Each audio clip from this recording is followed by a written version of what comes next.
What is up, YouTube? This is TJ, your life coach, personal trainer, nutritionist. I'm here today to do another reviewing Ram Dass episode.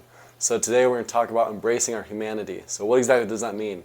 So embracing our humanity means to accept life for just how it is. We are the universe in human form.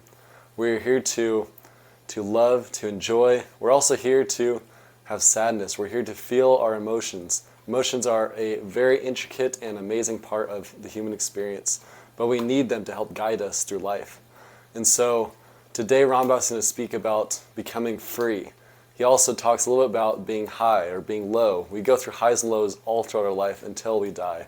But we're going to go through times when we have to accept what is going on with us, whether it be depression, disease, whatever it is. We need to accept that it is part of our life. It's part of our incarnation, if you will.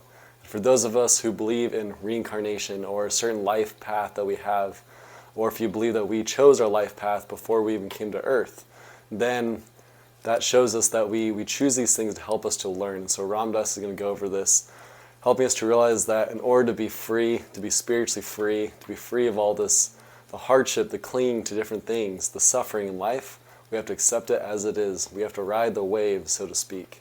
So I hope you guys enjoy this clip. Please comment, subscribe, like, whatever it is you want to do, whatever you feel to do.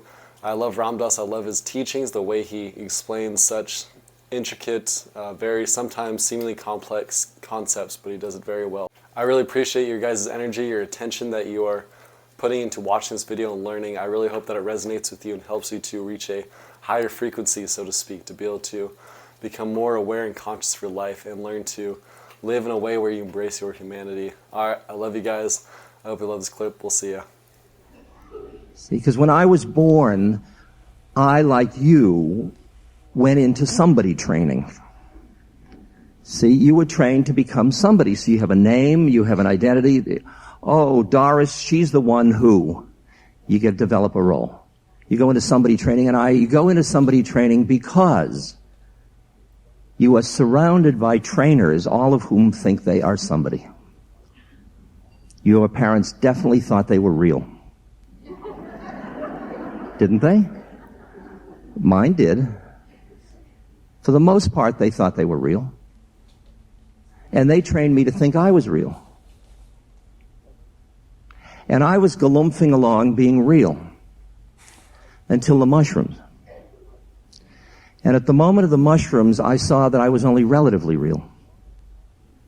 That who I thought I was only relatively real, and who I turned out to be was much more interesting than who I had thought I was. Which was an incredible surprise, since I thought I was going to spend my life being who I thought I was. Is this too weird, or you hear where I'm playing, let's see.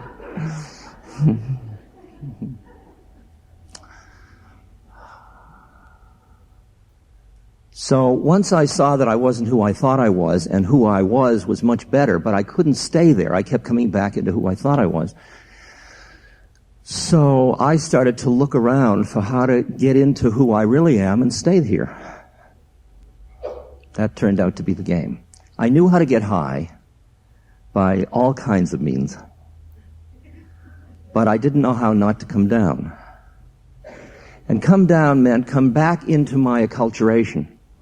Come back into my acculturated mind. Come back into my conceptual map of reality that was a set of, who knows, electrical, chemical, whatever, habits of thought or whatever, which I will call my ego, for want of a better term.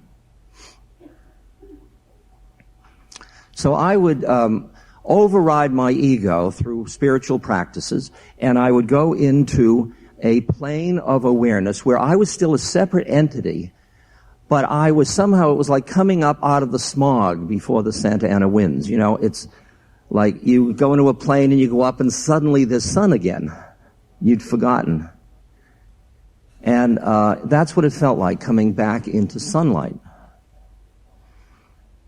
And I tried all these methods, and I could get in, but I'd keep drifting back down. No matter how long I tried to stay up there, I would re-enter. I seemed to have karma hanging around that required some attention about my incarnation. So at some point in that process, I began to see my predicament was that I was trying to get high rather than trying to become free. And that high had a polarity in it of low, and that by holding onto the high, I was in effect pushing away the low.